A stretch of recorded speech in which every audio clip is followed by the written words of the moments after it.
Ребра за под 20 минути с косури. Вкусни, крехки, сочни, лесни. Представяме ви един от нашите фаворити в менюто на всеки любител на вкусното месо. Сочни и ароматни ребърца, приготвени до съвършенство с вашия косори ерфраер. Започваме с голяма купа.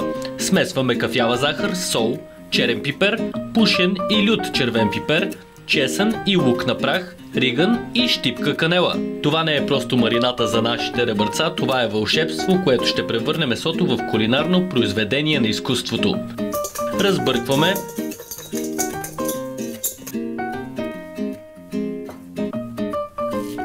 Премахваме ципата от ребърцата и нарязваме на няколко части.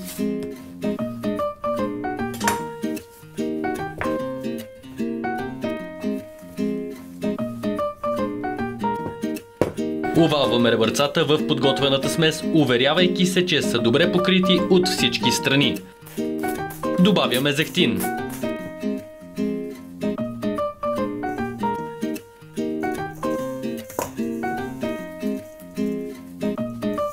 Оставяме ги да престоят в хладилника за няколко часа, за да може месото да абсорбира всички аромати. Подготвяме нашият косори Turbo Blaze, като предварително сме го загряли. Ребърцата са готови за готвене и ги поставяме с месото надолу в кошницата на ерфраера и пускаме на програма Airfry на 190 градуса. Готвим за 15 минути, след което ги обръщаме от обратната страна за още 5 минути на същата температура.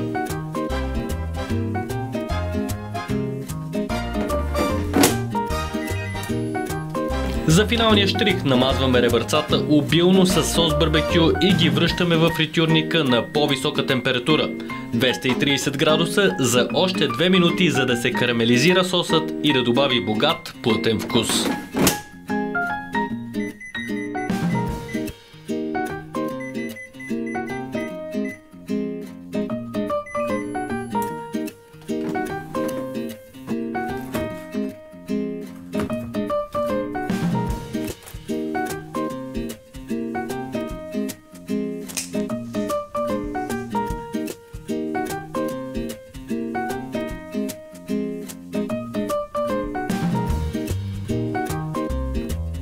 И ето, вашите ребърца са готови.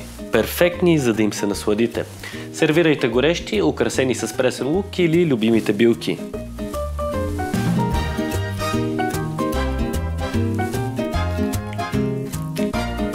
Всяка хапка ще бъде експлозия от вкусове, която ще ви отведе директно в райските кътчета на местните деликатеси. Готви с косори!